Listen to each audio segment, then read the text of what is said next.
Bonjour mes chers élèves, comment allez-vous? Ça va bien? Je l'espère. Notre leçon d'aujourd'hui elle sera consacrée à une leçon de grammaire. On est dans l'unité numéro 7 dans le thème intitulé La vie en ville. Comme je vous ai dit, notre leçon d'aujourd'hui elle sera consacrée à la grammaire dans le titre, ou bien il est intitulé Le groupe verbal. Le groupe verbal, il peut être un complément d'objet direct ou bien un complément d'objet indirect. C'est ce qu'on va voir aujourd'hui. Alors, toujours le manuel Coquelicot CMA, page 78 et page 82. Aujourd'hui, je vais traiter la leçon d'une autre façon, d'une autre manière que d'habitude. Tout d'abord, mes chers élèves, comme vous le connaissez déjà, une phrase, c'est une suite de mots qui a un sens. Elle commence par une majuscule et se termine par un point. Ça, déjà vu. Ce point qui termine la phrase, il peut être un point simple, un point d'exclamation ou bien un point d'interrogation ou bien les 3 points de suspension. Ça, on va le voir dans les types de phrases prochainement dans les unités prochaines, Inch'Allah. Mais aussi, on dit que la phrase elle est constituée de 2 groupes de mots qui sont essentiels. On a le groupe nominal sujet et on a le groupe verbal. Le groupe nominal sujet, déjà vu, on pose la question pour le trouver qui est-ce qui ou bien qu'est-ce qui. C'est le sujet qui fait l'action. Et on a le groupe verbal qui contient le verbe et on sait que le verbe, c'est l'action. Alors, sur le tableau, j'ai noté différents exemples de phrases. Alors, je vais lire. Je mange une pomme, c'est la phrase exemplaire qu'on dit souvent. J'attends Selma. Nous allons sortir. Je sais que tu vas venir. D'autres exemples de phrases. J'ai téléphoné à ma mère. J'ai besoin de vacances. Je m'adresse à Mouna. La maman pardonne à son fils. Nous continuons à discuter. Comme vous voyez, il y a différentes phrases et j'ai mes raisons. Tout d'abord, on va identifier le sujet et le verbe dans chaque phrase. C'est simple, hein? Voilà, c'est simple comme j'ai dit. Donc, dans la première, je mange une pomme. Je, c'est le sujet. Mange, c'est le verbe. La deuxième, j'ai apostrophe, c'est le sujet. Attends, c'est le verbe. Et comme vous voyez ici, j'ai apostrophe. Pourquoi? Parce que attends, il commence par une voyelle. Nous, c'est le sujet. Groupe nominal sujet. Allons, c'est le verbe. Je sais toujours. Je, c'est le sujet. C'est le verbe. Donc, je, ici, j'ai choisi uniquement je et nous. Ce sont des pronoms personnels, mais qui jouent le rôle de groupe nominal sujet dans les différentes phrases. Mange une pomme. C'est le groupe verbal. Donc, groupe verbal, ça se commence dès le verbe à la fin de la phrase. J'attends Selma.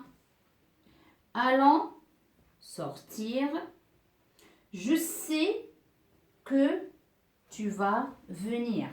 Alors ça, il s'appelle le groupe verbal.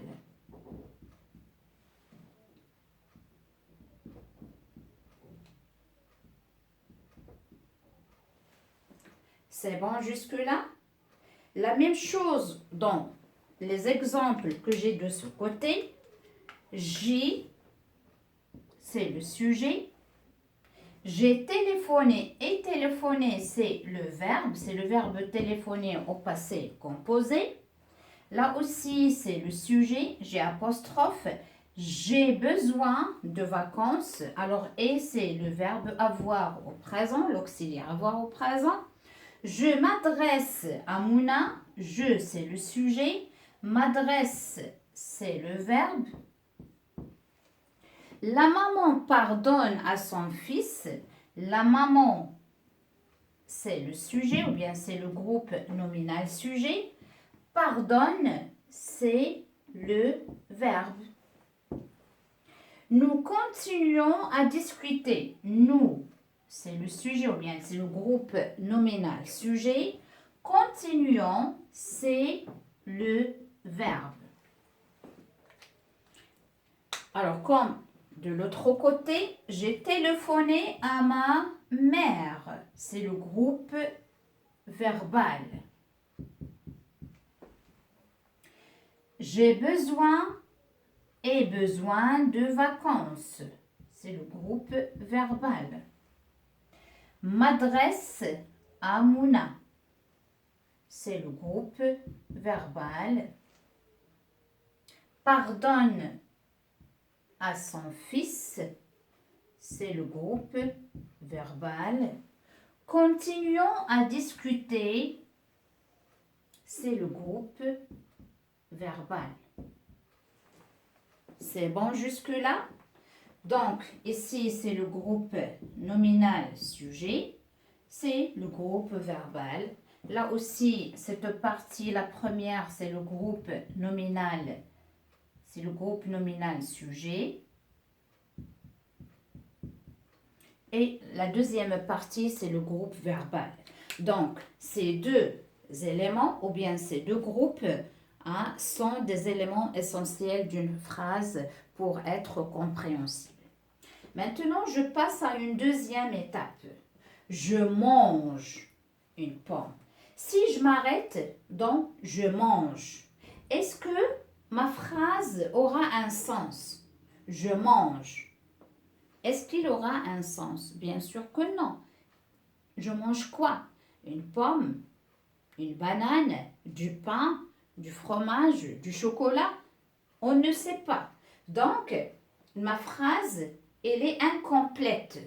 Et une pomme, elle me complète le sens du verbe. Ici, mange, c'est un verbe d'action. Je mange quoi? Donc ici, je vais poser la question après le verbe manger. Je mange quoi? Je mange quoi? Je mange une pomme. Je mange quoi? Je mange une pomme. J'attends qui? J'attends Selma. J'attends qui? Donc ici, là aussi, je vais mettre la question après le verbe attendre. J'attends qui? J'attends Selma. Donc la réponse, dans la première, la réponse, je mange quoi? Une pomme. J'attends qui? J'attends Selma. Donc, je peux dire que une pomme est un complément d'objet direct. Selma est un complément d'objet direct. Et pourquoi direct? Tout simplement parce qu'une pomme, elle est directement reliée au verbe. Une pomme, c'est le complément d'objet direct qui est directement relié à son verbe d'action et il n'y a rien entre le complément et le verbe. Il n'y a rien, il n'y a aucune préposition. La même chose ici, j'attends Selma. Selma est le complément d'objet direct. Pourquoi? Parce qu'il est directement associé ou bien relié au verbe. Elle est juste à côté. Il n'y a rien entre le verbe et le COT. La même chose ici. Nous allons quoi? Nous allons sortir. Donc sortir, c'est le complément d'objet direct. Je sais quoi? Je sais que tu vas venir. C'est le complément d'objet direct. Là aussi, sortir, elle est attachée ou bien elle est reliée à son verbe qui le complète. Là aussi, cette partie, elle est reliée au verbe qui le complète. Donc, premièrement, je vais dire que le complément d'objet direct, ce sont des mots, ou bien c'est un mot, ou bien c'est un ensemble de mots qui complètent le verbe. On ne peut pas le supprimer. Si je dis je mange et je m'arrête, ma phrase, elle est incomplète et il n'a pas de sens. Elle n'a pas de sens. J'attends. J'attends le bus, j'attends taxi, j'attends Selma, j'attends Ali, j'attends qui. Donc, ce complément d'objet, il complète le verbe à qui il est relié. La même chose ici, nous allons quoi? Nous allons sortir. Je sais quoi? Je sais que tu vas venir. Donc, la réponse aux questions qui, je vais l'écrire avec le noir pour qu'elle soit bien visible. Donc, la réponse aux questions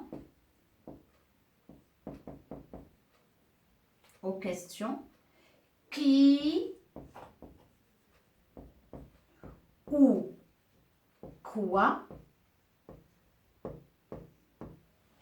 me donne le complément d'objet direct. Maintenant, je vais passer à une autre étape. Ça y est, c'est bon, on a compris que le complément d'objet direct, il est associé ou bien il est relié au verbe qu'il complète. Il n'y a aucune préposition qui les sépare. En plus, elle répond à la question qui ou bien quoi. Maintenant, je vais passer à la nature grammaticale de COD. Et on a vu que la nature grammaticale du COD, il peut être, ou bien la nature grammaticale en général, il peut être soit un pronom, soit un nom, soit un adjectif, soit un groupe nominal.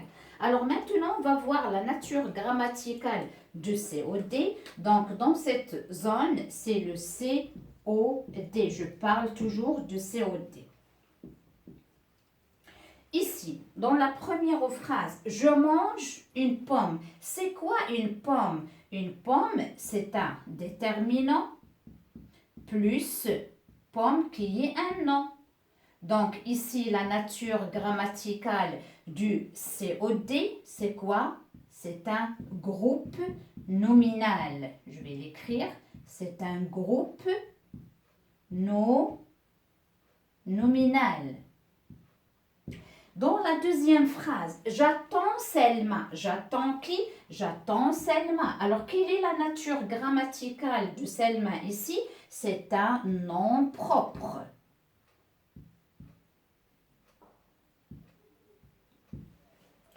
Nous allons quoi? Nous allons sortir. Quelle est la nature grammaticale de sortir? C'est un verbe à l'infinitif.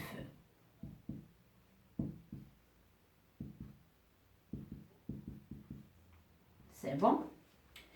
Je sais que tu vas venir.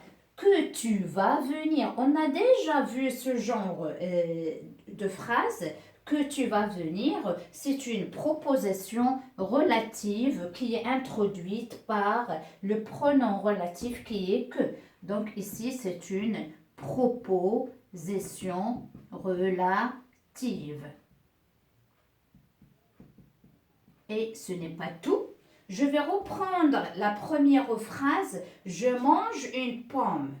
Alors, je vais remplacer une pomme. Alors, tout d'abord, une pomme, c'est un nom qui est féminin, singulier. Donc, je peux le remplacer par un pronom qui est là. Et qu'est-ce que je vais dire? Je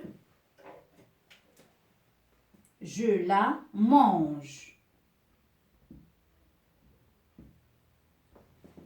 je mange quoi? Je mange la pomme. Et la pomme, je vais la remplacer par la. Et il ne faut pas le confondre avec les articles définis. Non, je mange quoi? Je la mange. Alors là, ici, c'est un COD. Alors là, c'est un COD. Et quelle est la nature grammaticale de là ici? C'est un pronom complément. Donc ici, COD, elle peut être un pronom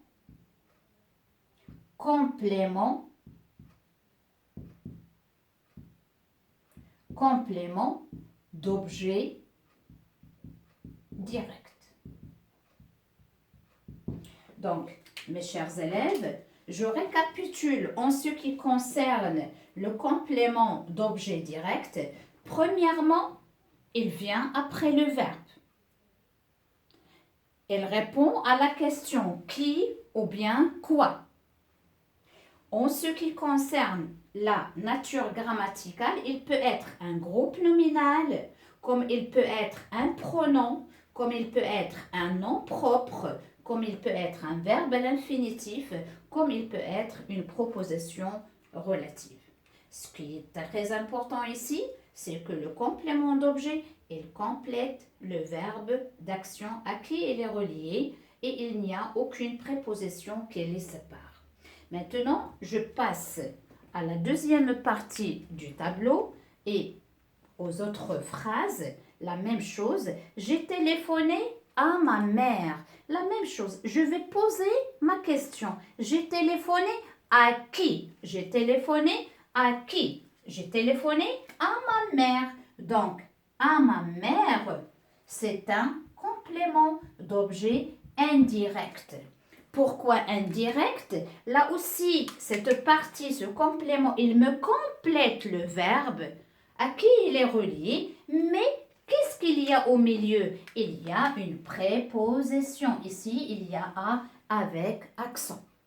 Donc, c'est pour cela qu'on dit il est indirectement relié au verbe qu'il complète. Indirectement. Lorsqu'on dit indirectement, il y a un petit mot qui sépare le verbe du complément d'objet indirect. Je vais passer à la deuxième phrase. Là aussi, j'ai besoin de vacances. J'ai besoin de vacances. Alors, quelle est la question que je vais poser ici? Toujours, c'est le verbe. J'ai besoin de quoi? J'ai besoin de vacances. Alors, de vacances, ici, c'est le COI. Pourquoi? Parce il est relié indirectement au verbe qu'il complète, mais avec une préposition qui est ici de. Alors, comme vous voyez ici, le complément d'objet direct, elle répond à la question à qui? À qui? D'accord? Ici, de quoi? Dans ces deux exemples. Maintenant, je vais passer à la phrase suivante. Je m'adresse à Mouna. Je m'adresse à qui? À Mouna. Donc, à Mouna, c'est le complément d'objet indirect. Là aussi, il est relié indirectement au verbe qu'il le complète. Je m'adresse à avec accent. Donc, il les sépare. A avec accent, elle sépare Mouna du verbe. La maman pardonne à qui? Pardonne à son fils. Là aussi, pardonne. Pardonne à qui? Il pardonne à son fils. Donc, à son fils, c'est le COI. Et il est séparé par la préposition à. La même chose dans la dernière phrase. Nous continuons à quoi? Nous continuons à quoi? Nous continuons à discuter. À discuter, c'est le COI. Là aussi, elle est séparée par la préposition à.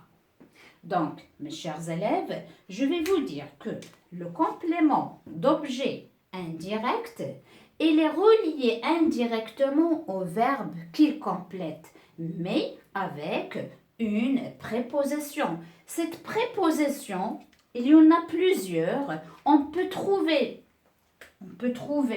A avec accent, on peut trouver de, on peut trouver AU, on peut trouver du, hein, il y en a pas mal d'autres. Et elle répond à la question ou bien aux questions à qui, à quoi, du qui, de quoi.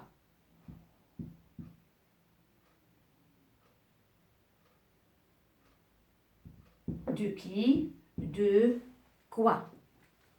D'accord, mes chers élèves? Alors, maintenant, là aussi, on va voir la nature grammaticale de COI. Là aussi, elle peut être différente. Alors, par exemple, à ma mère, c'est un groupe nominal. C'est un groupe, je vais l'écrire avec le noir. Là aussi, la nature grammaticale, c'est un groupe nominal. J'ai besoin de vacances. Là aussi, vacances, c'est un nom. D'accord? Là aussi, c'est la même chose, presque. C'est le groupe nominal. Je m'adresse à Mouna. Mouna, c'est un nom. C'est un nom propre. La maman pardonne à qui? À son fils. Son fils, là aussi, c'est un groupe nominal. Nous continuons à discuter. À discuter, c'est un verbe à l'infinitif.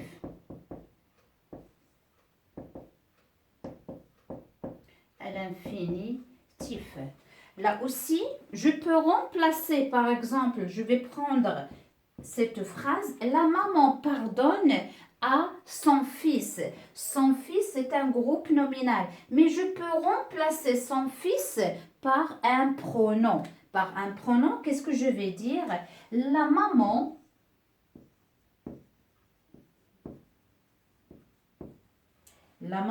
lui pardonne. Lui pardonne. Alors, dans cette phrase, pardonne à qui? Pardonne à qui? Pardonne à qui? C'est lui. Hein, d'accord? Et là aussi, lui, c'est un complément d'objet indirect. Et quelle est sa nature grammaticale? C'est un pronom complément. C'est un pronom complément. Mais ici, complément d'objet indirect. Complément d'objet indirect.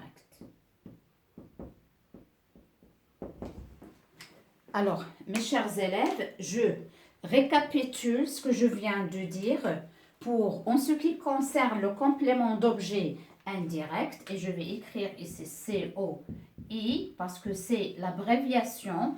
Le complément d'objet indirect, là aussi, il complète le verbe et il est séparé du verbe à qui il complète ou bien à qui il est relié par une préposition.